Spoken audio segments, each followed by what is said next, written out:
ามช่องธรรมปิ่นทีมทีวีออนไลน์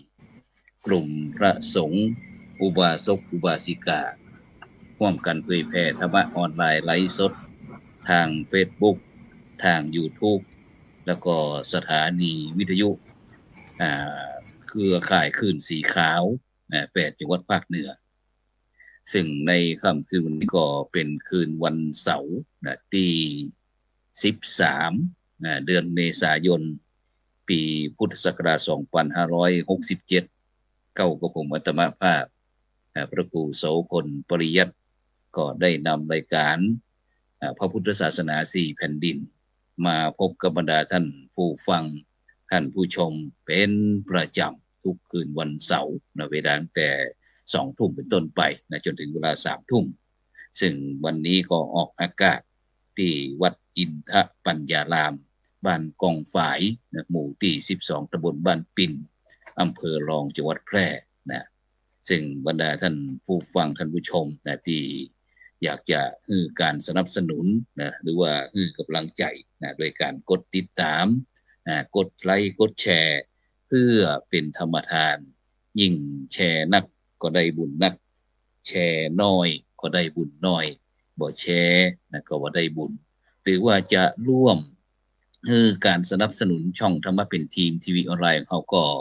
สามารถที่จะร่วมชื่อบัญชีก็ออมบุญออมทำวันละบาท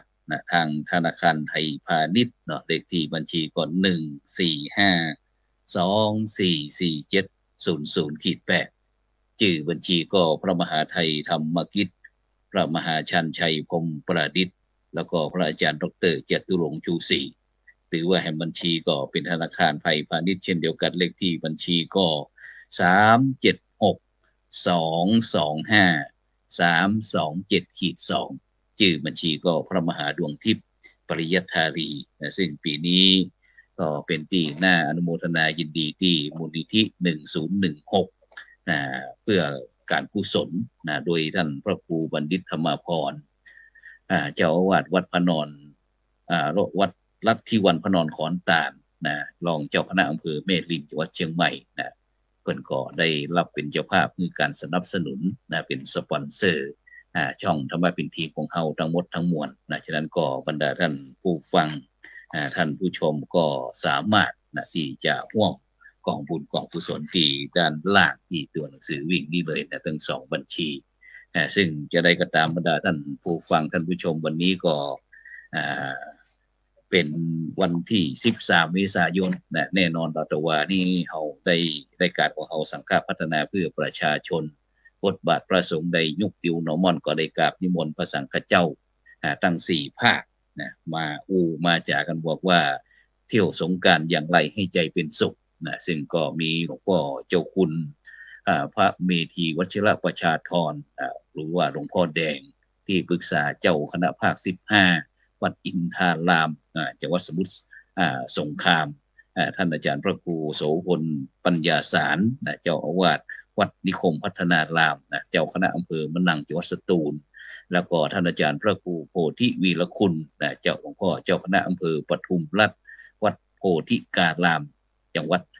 101มาจากเกี่ยวกับเรื่องเทศกาลมหาสงกรานต์ทั้ง3ภาคขาดภาคเหนือเขาคือ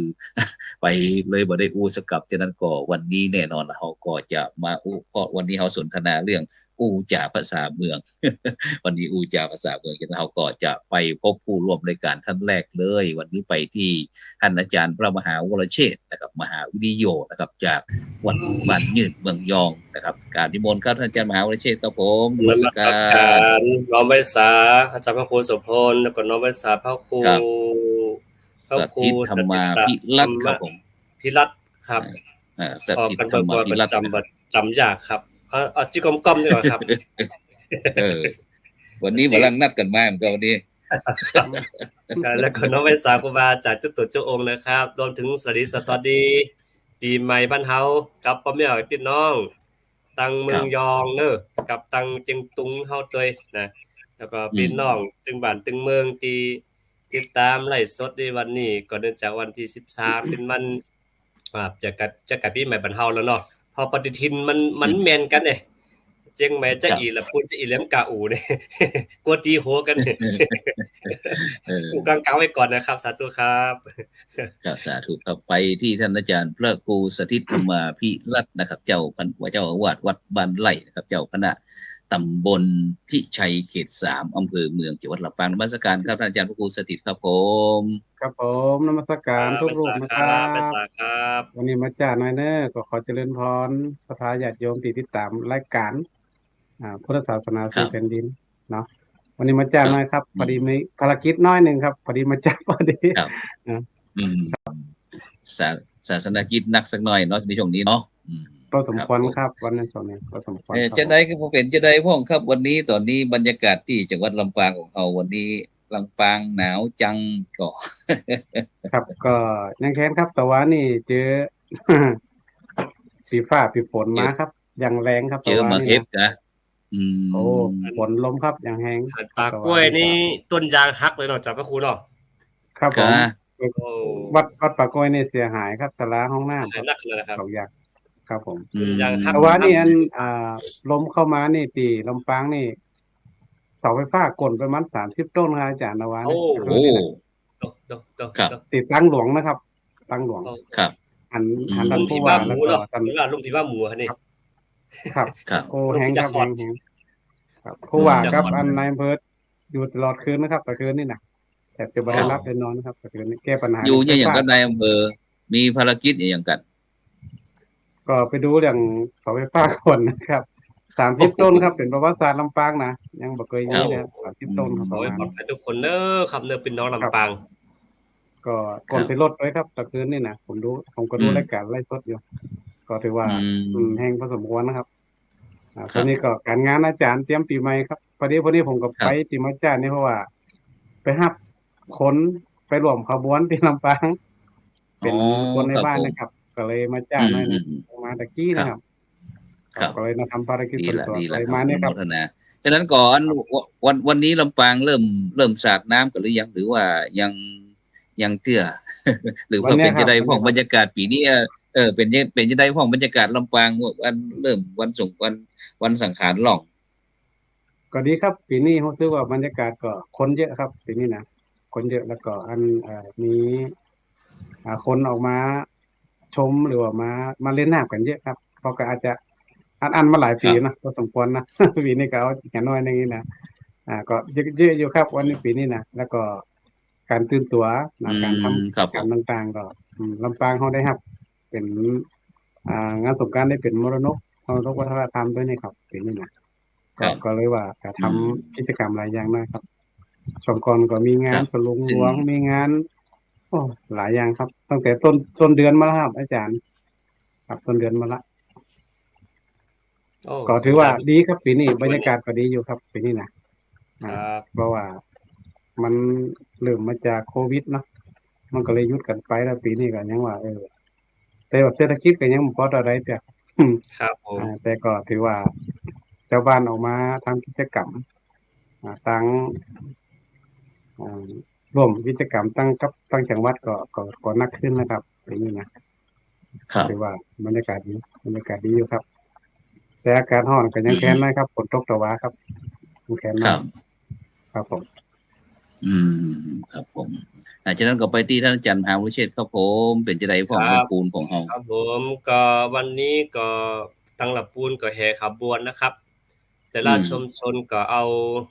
แต่งดาขบวนไปแห่ร่วมนะครับก็มีการรดน้ำกันสาดน้ำกันนะครับเนาะก็คึกคักครับอาจารย์พระครูครับเสียงดนตรีก็เริ่มคึกคักนะครับเมื่อก่อนนี้เงียบเหงาหลายปีที่ผ่านมาก็เงียบเหงาแต่ปีนี้มาก็คนก็เริ่มที่จะเข้าสู่ภาวะปกติเนาะปกติคือเริ่มมาเล่นน้ำกันนะครับก็ถ้าเฮาอู้ถึงแต่ก็ถ้าเมื่อก่อนนี่เพิ่นต้องอาบน้ำพระเจ้าพระธรรมพระสงฆ์ก่อนจากคนถ้าตาเต้ๆนะเฮาต้องฮื้อพระเจ้าพระธรรมพระเจ้าพระสงฆ์อาบน้ำเสร็จแล้วเนี่ยถึงจะเล่นน้ำกันแต่บ้านเฮาบัดเดี๋ยวนี้ฮีตอันนั้นหายไปแล้วแต่พี่น้องทางเจียงตุงเมืองยองนี่เพิ่นต้องไปอาบน้ำพระเจ้าก่อนแล้วก็คืออันถ้าหนุ่มเนียนน้อยครูบาอาจารย์หรือเจ้าว่านี่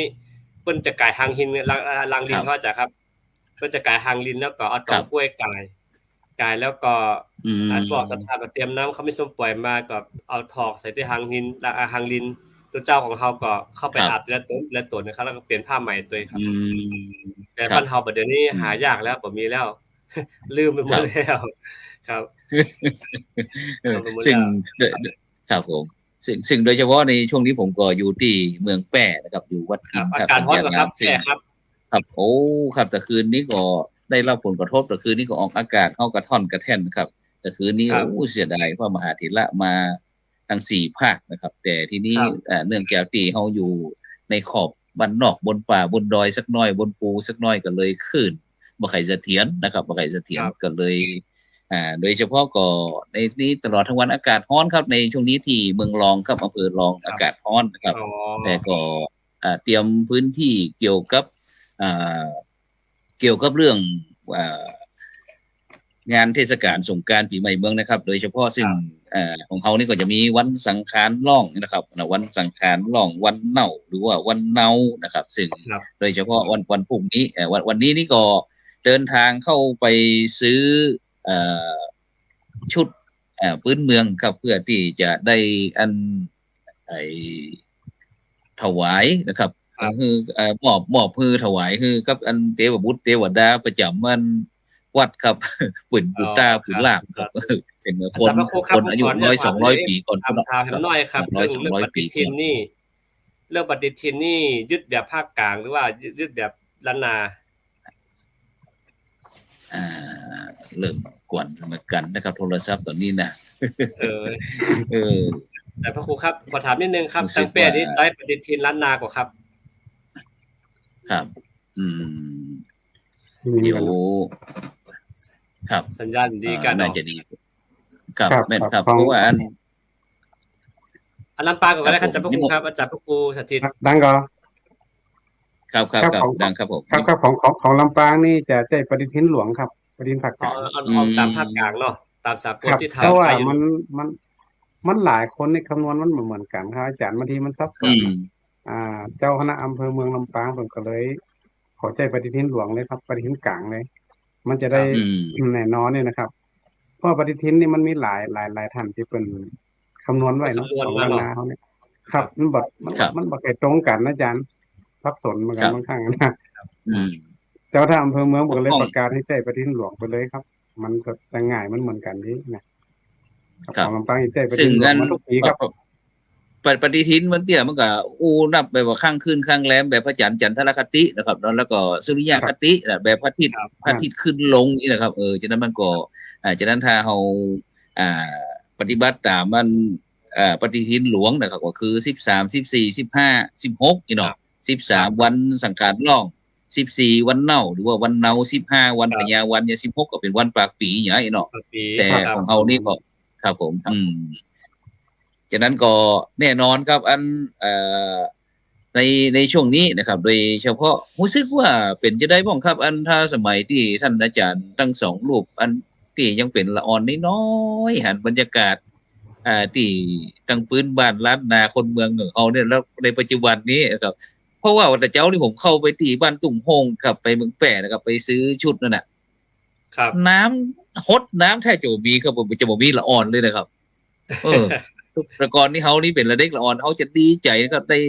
สาดน้ำวันนี้ผมก็ซื้อถังน้ำน้อยๆขนาดนี้นะครับพร้อมทั้งนี้ก็ที่จะคนจะดีบอกว่าจะเป็นเรื่องเจดีไซน์ต่างๆมันเปลี่ยนไปหมดท่านอาจารย์ครับอย่างที่เจดีไซน์แต่ก่อนนี้ถ้าวันนี้เป็นวันดาวันพรุ่งนี้วันเน่านี่ก็ตอนบ่ายเปิ้นก็จะมีการขนทรายเข้าวัดนะครับแต่ขนทรายเดี๋ยวนี้มันจำเป็นนะครับมีการเปลี่ยนแปลงนะครับเพราะว่าตอนนี้ผมก็จะดีไซน์ไว้แล้วก็สั่งรถดัมเข้ามา2ดัมดัมละ 2,700 เอา2ดัมกับเพื่อเอาใกล้ๆประมาณสัก5เมตรเนี่ยครับเอาห่างกันนั่นนะแล้วเขาก็ทำจะดีไซน์ไว้แล้วก็มีตุง12ราศีตุงไส้หมูแล้วก็อัน12ราศีนี่ครับคือคณะสัทธาญาติโยมเปิ้นได้ฮู้ได้หันที่ว่าละคนรุ่นใหม่เพราะว่าปัจจุบันนี้เขาจะบ่มีการขนทรายตามในร้านแล้วนะครับในประเทศไทยเฮานี่นะคงจะใจแบบผมเนี่ยครับถ้าที่ลำปางเนี่ยเขาเป็นจังได๋บ่คนถ้ากิจกรรมอย่างที่ผมคุยเนี่ยมีการเปลี่ยนแปลงของเขาหรือว่ายังดั้งเดิมอยู่ ที่วัดผมนี่เหมือนอาจารย์เลย ผมก็สร้าง2 ด้ามเหมือนกันครับ เอาไว้นอกวัดแล้วให้ศรัทธาผู้คนเข้ามา ครับ ให้เพิ่นบูชาครับบูชาคนเข้ามา ก็ ครับ คือแต่บางตีนี่เพิ่นก็เอามาดั้มใส่เลยนะครับ ใส่สีดีไซน์เลยก็มีนะครับ แบ่ง เพราะ สา ว่า รเสวียนเนาะ ครับสารเสวียนครับสารเสวียน สาร นะผมถึงบอกว่ามันก็เปลี่ยนไปตามยุคตามสมัยอาจารย์ เมื่อก่อนเฮาไปตักเอากลางตากลางห้วยพุ่น กลางห้วยกลางแม่นลานแบบ บ่เดียวมันบ่มีแล้วครับ มันไปพุ่นมันก็ในใจมันก็ผ่านอาจารย์เนี่ยเหมือนกันครับ เพราะว่าเขาจะต้องมาสร้างมาละ2 ลำแต่เอาไว้นอกวัดนะครับ ผมเอาเทไว้นอกวัดแล้วก็เดี๋ยวให้ศรัทธามันตักเข้ามาในวัดเอา ก็คือแบบประยุกต์เนาะเพิ่นเฮาประยุกต์เนาะคือมันใกล้เคียงแบบเก่าที่สุดเลยนะครับ ผม ที่ว่ามันน่าจะใกล้เคียงกันครับ ทุกดีอาจจะประมาณนี้นี่เกือบหมดนะครับนี่นะผมว่าเกือบหมดนะครับ ครับ ครับผม ครับ แล้วอาจารย์มหาวิเชษฐ์ครับเป็นจะได้พ่องเปลี่ยนแปลงกว่าถ้าสังเกตบ้านยืนเมืองวัดบ้านยืนเมืองยองเขาเนี่ยจัง ถ้าเมืองยอนี่ยังฮิตเก่าเป็นฮิตเดิมครับ คือจะปากันไปหาบทรายต้าน้ำตามต้าน้ำเป็นน้ำยองมาแล้วก็เอามา แต่ว่าเอาไปจะไปเผาตามต้นสาลีนะครับต้นสาลีมีกี่ต้นก็ต้องไปเผาหมดแต่เขาบอกว่ามีความเชื่อว่าถ้าไข่เผาคนสุดท้ายเนี่ยอันนั้นคนนั้นจะใหญ่จะโตจะไม่น่าเมตตาสังคมเพราะฉะนั้นควรจำไปหาบทรายก่อน แล้วก็จะมีเอาส่วนที่ตาลเจดีย์ทรายเป็นห้องถาดทรายเนาะแต่พูดถึงห้องถาดทรายเป็นห้องเจดีย์ห้องถาดทรายแต่ถ้าเราย้อนมาที่หลักปูนก็บ่ต่างจากอาจารย์พวกคุณทั้งสองนะครับซื้อนะครับ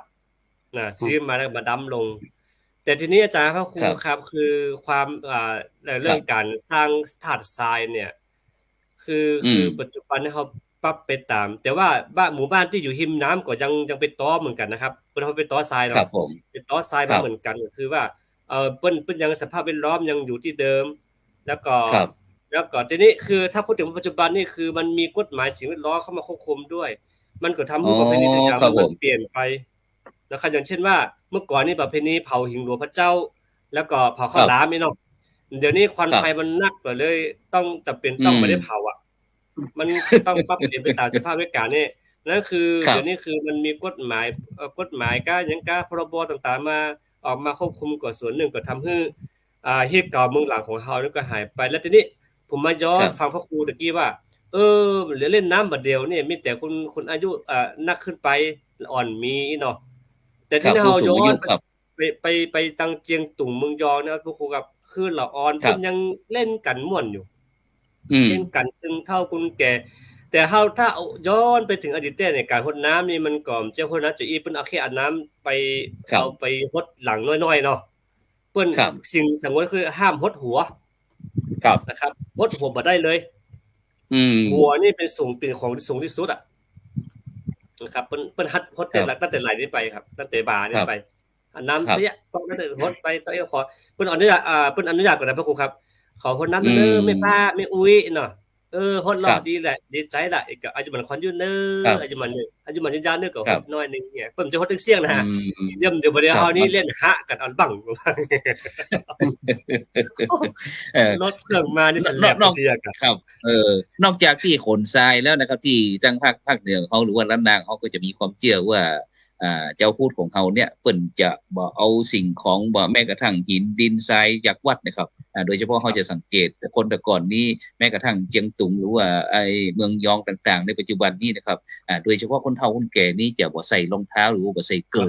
บ่ใส่เปิกครับเข้าในลานวัดเลยนะครับเพราะหยังเพราะว่ากลัวดินหินทรายต่างๆจะติดรองเท้าติดเกิบเข้ามานะครับก็จะเป็นบาปเป็นกรรมนะครับก็เลยมีการที่จะต้องต้านทรายต้านเหมือนกับต้านทรายต้านแตนนี่ครับก็คือขนทรายเข้าวัดเพื่อที่อาจจะได้ตั้งใจก็ดีบ่ตั้งใจก็ดีนี่คือเรื่องการขนทรายเข้าวัดนะครับถึงอันมีการก่อเจดีย์ทรายเข้ามาแล้วก็โดยเฉพาะวันสังขารล่องครับท่านอาจารย์แต่คืนเนี่ยตั้งแต่ปีนี้นะหรือว่าจะตั้งแต่โควิดเข้ามา 4-5 ปีเงียบอย่างที่อาจารย์ว่านะครับสมัยก่อนนี้ผมนี่จะซื้อแก๊สเป็นก้อนเนี่ยมาเล่นสะโพกนะครับคือละเด็กละอ่อนนี่บางครั้งซื้อประทัดนี่มาง่ายเป็น100เป็นกล่องนะครับ5-60 กล่องนะครับคือละเด็กละอ่อนเล่นเพื่อที่จะให้มันสืบ จะฮีดประเพณีแบบอยากคือบรรยากาศมันอยู่ว่าเนี่ยถ้าสงกรานต์มาตั้งแต่วันสังขารล่องเนี่ยเพราะว่าเขามีความเชื่อว่าอันจะไอสังขารคนเฮาเนี่ยมันก็จะล่วงเลยไปซึ่งก็จะมีอันปูสังขารเนี่ยสังขารนี่นะครับที่ว่าถ้าในช่วงเจ้าอีพ่ออีแม่เพิ่นก็จะฮ้องเอาละเด็กอ่อนบ่นี่เอาไปปากันไปตอนรับกับปากันไล่ปูสังขารเนี่ยสังขารหรือว่าจะเคาะเล้าไก่พวกถ้าเคาะเล้าไก่นี่ก็อยากจะคือไก่ดกไก่นี่ออกลูกแพร่หลายนักนะครับเคาะต้นมันหนุนกันหรือคนละมักลักไม่จะคือออกลูกผลดกนี่นะครับเป็นต้นแล้วก็โดยเฉพาะในพานกับพ่อบ้านนี่มีปืนมาแทบนะครับจะต้องมันยิงสังขารล่องเพื่อที่จะหาแม่นหาหมานกินหมานนี่เป็นต้นนี่คือความเชื่อนะครับฉะนั้นทางถ้าลังลำปางแล้วก็เมืองยองรู้เป็นจะได้ข้องเหมือนกับที่ผมได้อู้ของก็ครับขออนุญาตก่อนนะครับอาจารย์ครับผมคือแม่ผมนี่สมาร์ทเปิ้นให้เอาอาจารย์พระครูทั้งสองฮู้จักมองเนาะครับมองที่เปิ้นไปดักป่านะครับมองดักป่าไซหรือซามองแน่งมองแน่งเนี่ยแน่งมองไปยั่งมองไปยั่งน้ำแหละเพื่อจะไปดูปู่สังขารพระเจ้าสังขารที่จริงแล้วแม่มีอุบายให้ไปหาป่าก็แต่ก็ลูกเจ้าเหมือนกันนะครับก็อยากได้หันเนาะมันอย่างใดก็อยากไปหันเหมือนกันก็ตื่นเต้นก็น่ามันดีใจกันและทีนี้คือสังขารล่องเนี่ยทางเมืองยองเพิ่นจะยิงปืนแต๊บทางบ้านน่ะเพิ่นไปยิงหมดเลยครับเพิ่นยิงปึ้งปังปึ้งปังปังนะครับแล้วก็คือมีปีนึงนี้เพิ่นบอกว่าที่ผมจำความได้นะมีต้าน้ำต้านึงเพื่อต้าบัดเฒ่าหัวโปงคือหมายหัวปั่วนะครับบัดเฒ่าหัวโปงนี่คือมันตายหงครับตายหงแล้วก็มันชอบหลอกคนชอบแกล้งคนอีกอ่ะผีตายหงชอบหลอกชอบตักอีดอกหลอกคนเนี่ยครับแล้วก็ทำเนี่ยคนเป็นไข้เป็นหนาวอีกอ่ะเขาก็เลยปีหน้าเขาก็นัดกันเอาปืนมาแตะไปยิงที่ฮูมันอยู่นะครับไล่ผีมันถึงว่าไล่เสน่ห์จันไล่ผีกะผีปอบผีพายเนี่ยไล่เป็นมดเป็นวันสังขารล่องเพื่อความบัดดีบัดงามเนี่ยไหลไปตามนี่แล้วก็วันนี้นี่เพิ่นจะไปซักผ้าซักครัวหมอให้ตะไลปากวันทำความสะอาดอันนี้เป็นวันความสะอาดประจำปีเลยนะครับอันนี้เรื่องคนโบราณล้านนาแต่ปัจจุบันนี้อาศัยเครื่องปั่นแววแม่น้ำวนตอนนี้แต่ถึงนี่เมื่อก่อนนี่เพิ่นเอาไปซักแม่น้ำยองเนาะแม่น้ำใหญ่เพิ่นก็ไหลไปแล้วก็ดำหัววันนั้นตัวนะครับเปิ้นเอาน้ำมวกเข้าในปะปูครับน้ำมวกเข้าที่เปิ้นมาแล้วก็เอาน้ำเข้าเปิ้นมวกใส่ไปดำหัวคือเกี้ยงเกาเพื่อเตรียมตัวไปจะไปวัดไปวานะครับครับไปที่ท่านอาจารย์พระครูสถิตมาพิวัตรอีพ่ออีแม่หรือว่าตุลุงตุเอาเจ้าปู่อุ้ยแม่อุ้ยเปิ้นอู้ฟังจะได้ฟ้องเกี่ยวกับวันนั้นสังขารรอบครับตอนเฮาเป็นละอ่อนเนี่ยเปิ้นจุเฮาอาจารย์เปิ้นบอกว่าใครทำสังขารหล่องกอยเนาะเปิ้นไปอยู่เปิ้นไปอยู่ที่เก้าบักเขือแจ้ไปพอสังขารนี่นะเพิ่นว่านะครับเฮาก็มั่วเปิ้นไปอยู่อย่างที่เก้าบักเขือแจ้เนาะแต่ความจริงแล้วเปิ้นเฮาลูกเจ้าน้อยเป็นลูกหวายคนจุเฮาลูกน่ะสมัยก่อนน่ะจุเฮาลูกเฮาอาจจะลูกหวายเปิ้นให้ลูกเจ้านะว่าลูกพระเจ้าเน้อไปอยู่เปิ้นเก้าบักเขือแจ้พอเรื่องสังขารมันจะล่องเฮาจะหันสังขารล่องก่อนเฮาเป็นละอ่อนเฮาฮู้เนาะสังขารคือหยังเฮาก็บ่เข้าใจนะสมัยก่อนน่ะก็ไปพอกันนี่นะมันเป็นจะได้ตัวจะได้นะความจริงแล้วเป็นจุเฮาลูกเจ้าช่วยคนนั้นน่ะเพราะว่ามันต้องมาเตรียมนั่นดานี่หลายๆอย่างนี่นะเตรียมนั่นเตรียมนี่นะเพิ่นให้ลูกเจ้าครับเนี่ยมันความจริงมันเป็นเพิ่นเฮาเป็นภูมิปัญญาเป็นกุศโลบายให้คนลูกเจ้านะสมัยก่อนเนาะเฮาจังลูกหวายไงถ้าเป็นอย่างเราสมัยเดียวนี่ตามนั้นนี่ผมว่านี่ลูกหวายนอนนี่มันก็อันนี้เฮาพูดถึงว่ายุคสมัยเตี้ยยุคสมัยเดียวกับองค์กรนี่มันต่างกันเดียวกันกันนี่ล่ะอันเนี้ยสังขารนี่ก็เหมือนนะครับมันมีที่จะโผกยังปืนแต่มันเหมือนกันหมดนะครับในที่อาจารย์พูดมามันก็เหมือนกันครับแต่ปีนี้รู้สึกเงียบครับเงียบปิ้งเลยเฮาจะเกี่ยวกับสภาวะทางเสียงกับพระครูครับคือที่ร่วมกันสมมุติว่าคุณอากาศของเราเนาะปัจจุบันมันควันไฟอย่างต่างๆนะเวลาจุดนี่มันขมุงเลยนะจ๊ะเนาะครับอาจจะส่วนนึงผมว่าอาจจะเป็นเกี่ยวกับอากาศมันร้อนนะครับช่วงนี้นะครับคนต่างอาจจะก็ได้ไปเกิดตรงนั้นมันอากาศ ฮ้อนจัดครับตรงนี้นะก็เลยบ่ได้เงี้ยบ่ได้ยินครับปกตินี่หมาหรือว่ามันจะอยู่บ่ได้ครับได้ยินตุ่มตำมันต้องวิ่งนะครับแต่ถ้าวิ่งครับปีนี้ดาบเงียบเลยบ่ได้ยินเหมือนกันครับเป็นลำปางนี่นะครับดักปี ครับก่อน ดัก ยังได้ยินอยู่ครับน่าจะก็คซึ่งล้ายๆ งา กัน น ครับโดยเฉพาะที่วัดอินทปัญญารามของเขานี่ก็จะมีน้องเนนประมาณสัก10รูปแล้วขโยมครับนะครับ ทุกทีนี่ค่ำบ่ค่ำมันตึงปากันวืนเตรียมหมดแล้วครับเตรียมตึงไม้สร้างไม้ไผ่เตรียมตึงของนักของเบาอ่ะอู้กันง่ายๆนะมันยิ่งกว่าสนามรบที่อันแถวเมซอดก็นั่นน่ะ ปิงปองเนาะ แต่ปีนี้นัดหนึ่งก็บ่มีนะครับผมก็นอนนะครับเพราะว่าเขาก็บ่ได้นอนในห้องครับวันนี้นะช่วงนี้ก็จะนอนนอกห้องแล้วก็เปิดพัดลมเพราะว่าบนดอยอากาศมันร้อนลมแต่มันแรงนะครับอันนี้ก็คือเรื่องวันสังขารล่องของวันนี้นะครับแล้วก็วันพรุ่งนี้เป็นวันเป็นวันเน่าหรือว่าวันเนานะครับซึ่งก็คนโบราณเชื่อกันว่าเป็นวันที่บ่ใครเป็นสิริมงคลสักแต่นะครับจะสะเก่าดำหัวสะดีผมทำความสะอาดบ้านกัดหอกัดเทียนนะครับในช่วงเจ้าเนี่ยขนมนมเนยต่างๆนะครับซึ่งโดยเฉพาะวันที่14เนี่ยนะครับซึ่งก็จะมีความเชื่อเช่นเดียวกันครับโดยเฉพาะเรื่องการการจ๋านะครับโดยเฉพาะอันพ่ออีแม่พ่ออุ้ยแม่อุ้ยต่างๆนะครับเพิ่นก็จะสอนว่าวันนี้จะต้องอู้กันด้วยคำอู้ดีๆว่าจีไพเราะนะครับอู้อย่างคือเป็นสิริมงคลเพราะว่าวันนี้มันเป็นวันเนาถ้าพ่อแม่หรือว่าผู้ที่ผู้รักผู้ใหญ่ถ้าว่าคือเด็กอ่อนจะใดเนี่ยนะครับมันก็จะเป็นไปตลอดทั้งปีเลยครับอาจารย์อันเคยได้ยินผมก็อาจารย์มหาวเชษฐ์เนาะครับผมก็ส่วนมากนี่ถ้าเอาฮิตเมืองยองก็วันนี้จะเป็นวันกินเพราะมันกินอย่างเดียวครับเมาบอกว่าแต่วันพรุ่งนี้ห้ามกินวันตานี่จะไม่กินนะครับครูครับคือมันจะกินเหล้านะแต่ว่าธรรมเนียมต่างเมืองยองนี่เปิ้นจะนิมนต์ตุ๊เจ้าไปกินก่อนนะครับเปิ้นจะเมืองยองนี้เต่าที่จำความได้อดีตนี่คือเปิ้นจะฆ่างูฆ่าควายกันเพราะปีนึงจะกินจะมีโอกาสได้กินเงากินจริงกินไป3เดือนเข้าภาษา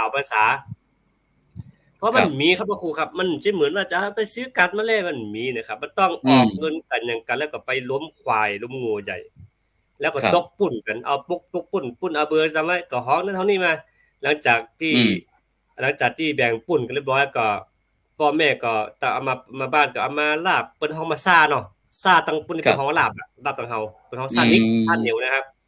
แล้วก็บางคนก็แปลงซ่าบางคนก็แปลงลูกนะครับแล้วก็แกงใส่เปิ้นเข้าเปิ้นคั่วเปิ้นเฮาว่าคั่วใส่แฮมเนาะคั่วใส่แฮมแล้วก็อาจารย์มหาวรเชษฐ์หันภาพซึ่งแมลงนี้อันศรัทธาญาติโยมกำลังกันบ่ได้กินข้าวแรงเดี๋ยวนี้เรื่องนี้โอ้โหบรรดาท่านผู้ฟังท่านผู้ชมก็คงน้ำลายปุ๊น้ำลายไหลเหมือนกันแล้วก็อันกำลังหม่อนกันแล้วก็อันเอาในฐานะเป็นลูกพัดลูกเนนก็ตั้งแต่เมืองยอเพิ่นจะมีหั่นใหญ่คือหน้าหนาวหน้าร้อนนี่เพิ่นจะปุ่นไผ่จุ๊บมันแล้วกลุ่มไผ่กลุ่มมันจะไปปลูกหอมบัวตามแม่น้ำยองแล้วก็ปลูกหอมบัวไปตามแล้วก็ไปไซหอมบัวหอมเตรียมนั่นมาคือพ่อแม่ใส่แกงที่บ้านแล้วเฮาก็ถือโอกาสนั้นก็คือหมู่เฮาไปกินข้าวกับพ่อกับแม่ที่บ้านก่อนนะครับแล้วเช่นนั้นจะบ้านจะกินตัวไปนะครับอันนี้คือธรรมเนียมของตะปุ่นจริงๆนะแล้วก็หลังจากวันพรุ่งนี้มาก็ไปตาอย่างเดียวจ้ามาก็แต่งตัวแต่งเก้าแต่งตัวเสียงงามไปวัดเลยครับนะครับแล้วนี่คือวันนี้มันกินอย่างเดียวมันกินเมาไปจังมันหูกันนะนะครับครับผมครับไปที่อาจารย์ครูสถิตธรรมาวิรัตน์นะครับธรรมาวิรัตน์นะครับเจ้าคณะตำบลพี่ชัยเขต3ว่าจะได้พ้องผมว่าเทศกาลปีใหม่เนี่ยถ้าพูดถึงเหตุสมัยก่อนเนี่ยมันอย่างที่อาจารย์ท่านเพิ่นว่าเนาะครับว่าถ้าในช่วงวันกินก็คือกินเดี๋ยวนี้เฮามันกินก่อนแล้วครับก่อนปีใหม่มาเกือบอาทิตย์แล้วนะผมว่าเดี๋ยวเฉลิมฉลองกันตลอดผมว่านะเมื่อหลายวันแล้วนะครับนะความเกี่ยวของเฮาที่ว่ามันเป็นวันดานะวันพวกนี้เนาะว่าบางคนเฒ่าคนแก่ก็เนี่ยข้าวต้มข้าวนมอยู่บ้านอยู่จ้องบ่ค่อยได้ไปไหนแล้วก็ฟังดากันอย่างกันนี่นะครับผมมองว่าคนสมัยก่อนเนี่ยเปิ้นมันก็สอนให้เฮารักษาศีลเป็นในตัวนะผมว่านะเป็นข้อ4เนี่ย เพิ่นก็ว่าโอ้ธรรมดาแล้วปากจะเหม็นจะเน่าจะบ่ดีอย่างอันอย่างอีเป็นเพิ่นเนี่ยจะไล่ผมว่ามันเป็นวิธีการสอนแบบคนโบราณนะครับนะแต่ว่ากิจกรรมต่างๆเนี่ยบ่มันก็คงจะมีความแตกต่างกันหลายนะครับสมัยนี้การกินการหยังก็มันสะดวกสบายนักขึ้นนะครับการกินก่อนอย่างอาจารย์ว่าเนี่ยเพิ่นสิว่าโอ้มันเดี๋ยวมันมีตลอดเวลา24ชั่วโมงครับมีทุกวันนะสมัยก่อนนี่ก็จะกินได้นี่จะล้มวัวล้มควายได้นี่ต้องมีงานใหญ่ๆนะครับนะงานปีใหม่การงานสลากหมากไหม้การงานวันเสาร์ภาษาแต่ว่าเดี๋ยวนี้มันบ่ค่อยมีนะครับการล้มวัวล้มควายมันจะทำสำเร็จจากเขียงมาแล้วนะบ่เนาะเขียงสำเร็จมาแล้วจะเอาต่อได้ก็ว่ากันไปนะครับการตกป่นก็บ่ค่อยมีนะครับตอนนี้มันหายากแล้วผมว่านะก็อันนี้คงจะบ่มีความแตกต่างกันต่อได้แล้วก็ที่สำคัญนะครับวันผูกนี่เป็นวันที่จะขนซ้ายเข้าวัดนี่แหละที่เฮาอู้กันตะกี้นะครับนะว่ามีความสำคัญจะได้นะครับนะขนซ้ายก็ตามยุคตามสมัยครับอย่างที่เฮาอู้กันตะกี้ว่ามันก็มันก็คือมันยังบ่เก่านี่มันบ่มีนะครับไปตักออนตามตาตามอย่างนี้มันมีน้อยแล้วครับบ่มีวันนั้นแล้วนะครับเนาะเพราะว่าตาน้ำสมัยประเดี๋ยวนี้อาจารย์ที่มันมีสาเหตุหนึ่งนอกจากทางอาจารย์ว่ามันเป็นกฎหมายกฎอย่างอันหนึ่งแล้วคือเขาเป็นหลอกว่านะครับหลอกคันเมืองน้ำเมืองมันมีกรมเจ้าท่าด้วยนะที่จะมาดูแลเรื่องครับแล้วมันเป็นธรรมชาติพวกนี้แล้วมันมีทรายนะครับตอนนี้มันมีทรายครับมันเป็นดูดเป็นอะไรจะพูดนะครับมันดูดเป็นมดครับมันก็เลยมันจะไปตั้งเอาเป็นทรายเพราะเป็นร้อนก็ไปตั้งเอาครับมันก็หายอยู่นะก็เลยมันจะตั้งที่ไหนได้ครับตามความพึงพอใจก็คงจะประมาณนะครับผมว่าน่าจะบ่แตกต่างกันนะครับวันเนาหรือวันเนานะครับแตกต่างกันต่อได้ก็ใกล้มีความใกล้เคียงกันครับเราต้องทีม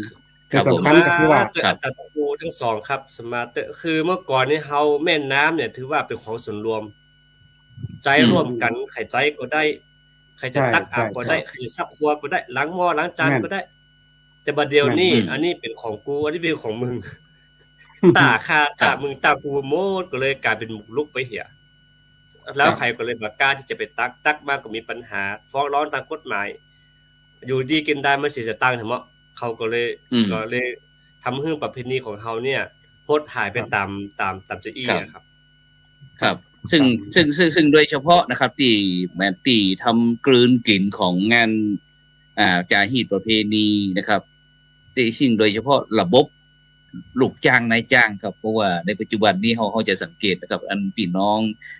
ที่ทางรัฐบาลเพิ่นสนับสนุนว่าเป็นวันที่จะพบญาติรวมญาติต่างๆครับแต่ปัจจุบันนี้ครับแรงงานของเขานี่บอกว่าบ่ได้อยู่ในหมู่บ้านครับจะต้องออกไปหางานครับต่างจังหวัดใหญ่ๆนะครับหรือว่าในเมืองหลวงหรือว่าจังหวัดที่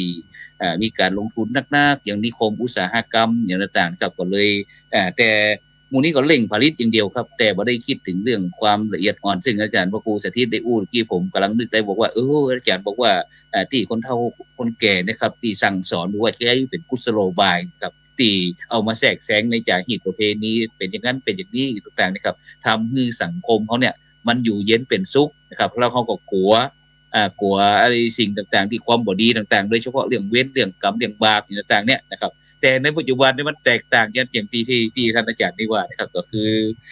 งัวควายของเขาในสมัยก่อนเนี่ยบางครั้งเนี่ยให้เนี่ยนาเนี่ยสวนเรียบร้อยเนี่ยมันจะต้องมีการสู่เข้าเอาขวดนะครับผมหันพ่อแม่ผมทำนี่นะสู่เข้าเอาขวดเอาฝ้ายขาวเอากล้วยดอกไม้ต่างๆนะครับมาสู่เข้าขวดแล้วก็มาดเข้าควายครับซะเสร็จนี่แล้วนะครับแล้วก็โดยเฉพาะวันพระนี่งัวควายนี่บ่มีวันทำงานเลยครับต้องหยุดครับต้องยุดเลยจะนี่เป็นต้นแล้วก็โดยเฉพาะเรื่องการฆ่านะครับซึ่งในปัจจุบันเนี่ยกวฮูวายของเฮานะครับงัวควายในประเทศไทยเฮาแทบจะบ่มีครับเพราะกวฮูวายถมเท่าไหร่ไม่รู้จักเต็มนะครับฉะนั้นสิ่งนี้ครับนี่ก็คือที่ท่านอาจารย์ได้อู้ถึงเรื่องวันเน่านะครับวันเน่าแต่วันเน่าที่วัดอินทปัญญารามนี้ผมถือเอาวิกิเป็นโอกาสผมเอาเป็นวันสำคัญเลยครับอาจารย์ครับเพราะว่าที่อื่นเพิ่นจะบ่ทำกิจกรรมต่างๆผมเป็นวันที่ทอดผ้าป่าสามัคคีประจำปีครับแล้วก็มีการสืบเจ้าโหราจาตานะครับโหราจาตาแล้วก็ทำกิจกรรมคือศรัทธาญาติโยมก็กำลังสร้างเวทีไปแล้วไปเนี่ยนะครับซึ่งก็จะมีการฟ้อนการรำให้ละเด็กละอ่อนเข้ามาร่วมแสดงนะครับซึ่ง โดยเฉพาะนะครับจัดเวทีที่วัดเลยนะครับจัดเวทีที่วัดเพื่อที่จะถึงคณะศรัทธาญาติโยมได้ตามไหว้พระสมาทานศีลโดยเฉพาะพวกนี้ก็จะมี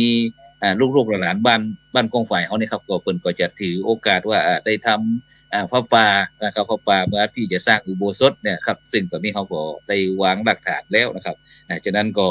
ตรงนี้คือวิธีคิดของคนรุ่นใหม่ว่าเขาจะประยุกต์ใช้บางครั้งฮีดฮอยจะฮีดประเพณีแบบสมัยก่อนอย่างอันยืนเมืองยองกาที่เจียงตุงกานะครับในประเทศไทยเขานี่บ่มีแล้วจะมีที่ลาวหรือว่าที่ฉานเขาตรงนี้ครับฉะนั้น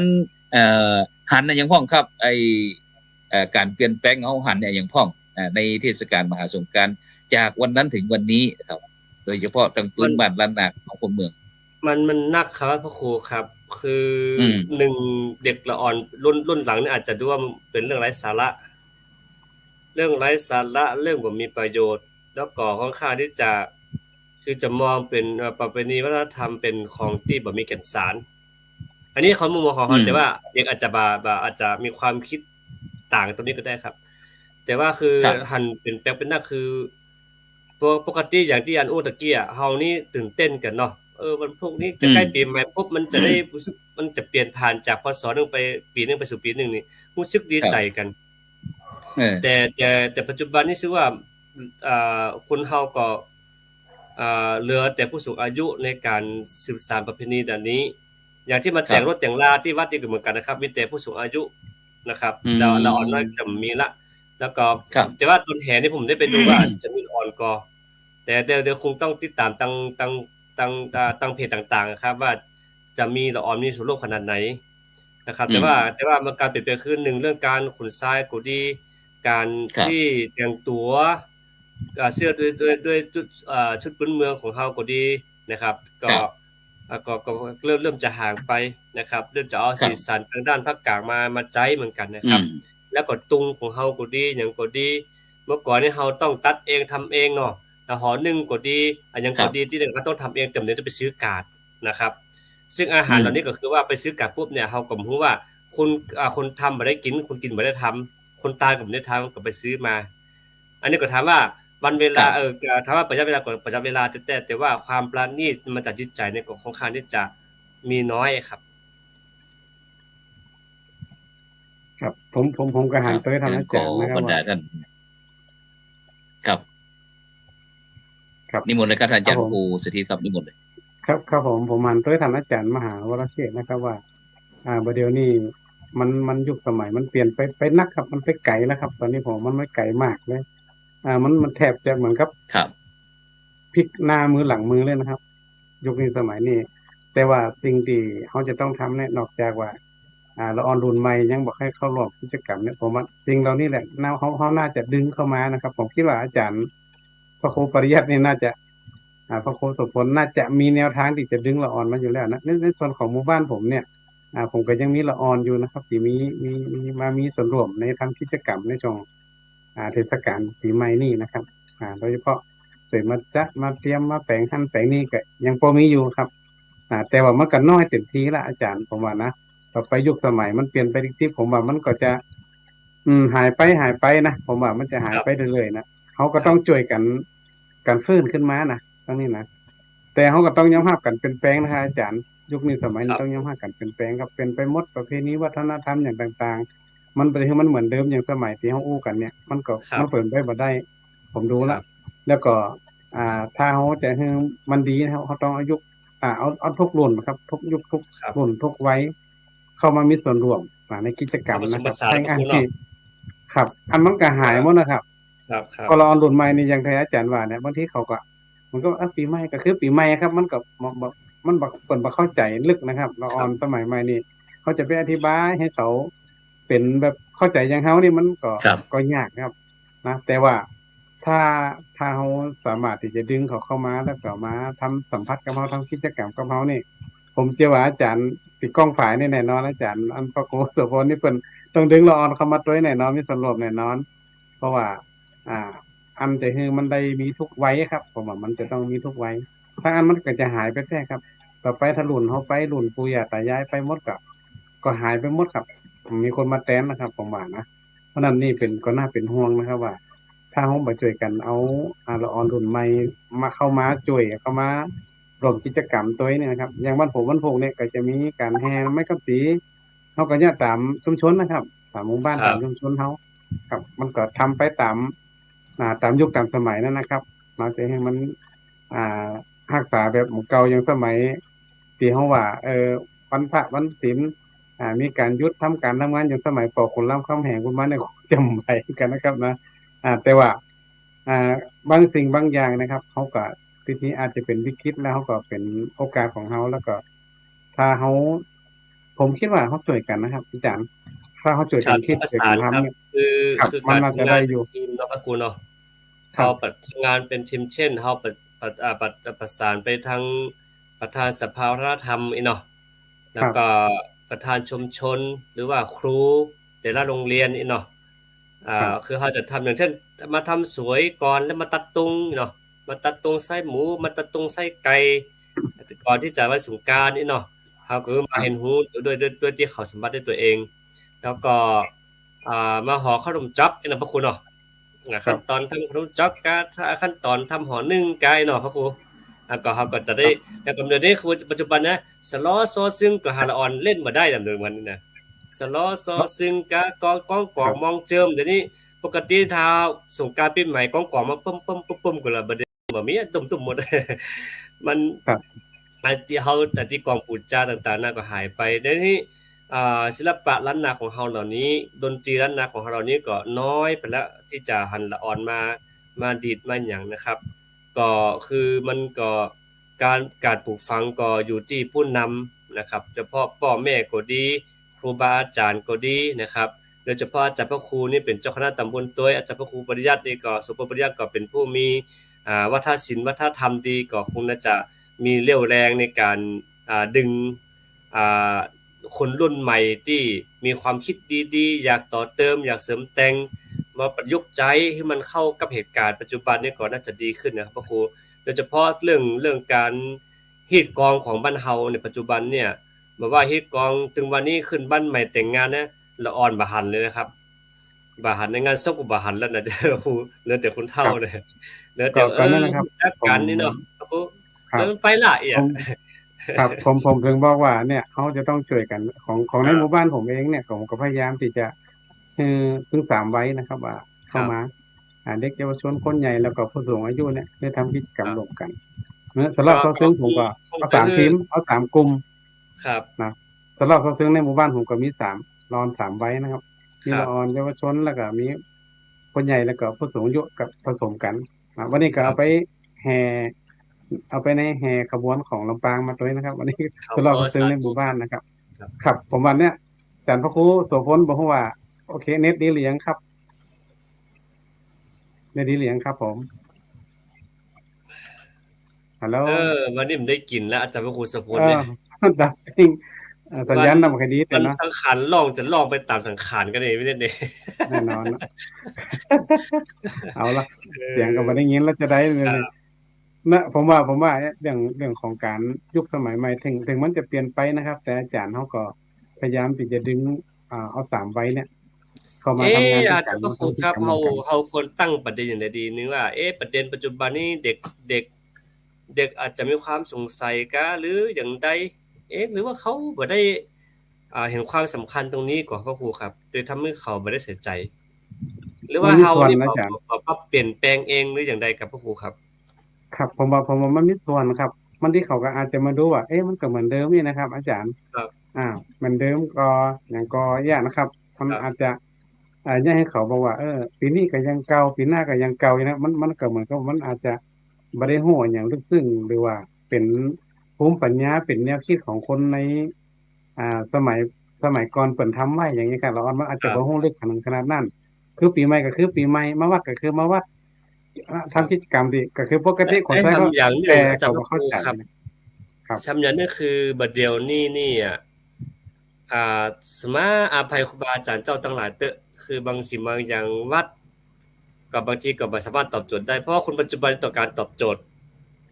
ต้องการเข้าใจทันดลทันพันต้องการมีเหตุมีผลบางทีเข้าไปทำไมเข้าไปได้อะไรครับ มันคือตั้งประเด็นไงละอ่อนคือปัจจุบันที่เขาตั้งประเด็นได้เก่งโดยที่สงสัยไว้ก่อนแล้วก็เข้าไปแล้วปุ๊บถ้าหากว่ายังประจักษ์แจ้งไม่เหตุมีผลไปแล้วมีผลต่อจิตใจอย่างใดปุ๊บเนี่ยอันนี้คือในปัจจุบันอาจจะคิดอย่างนี้ก็ได้ครับอาจารย์พระครูครับแล้วก็เรื่องศิลปะวัฒนธรรมประเพณีนี้ถ้าสมมติเขาทำงานยังไง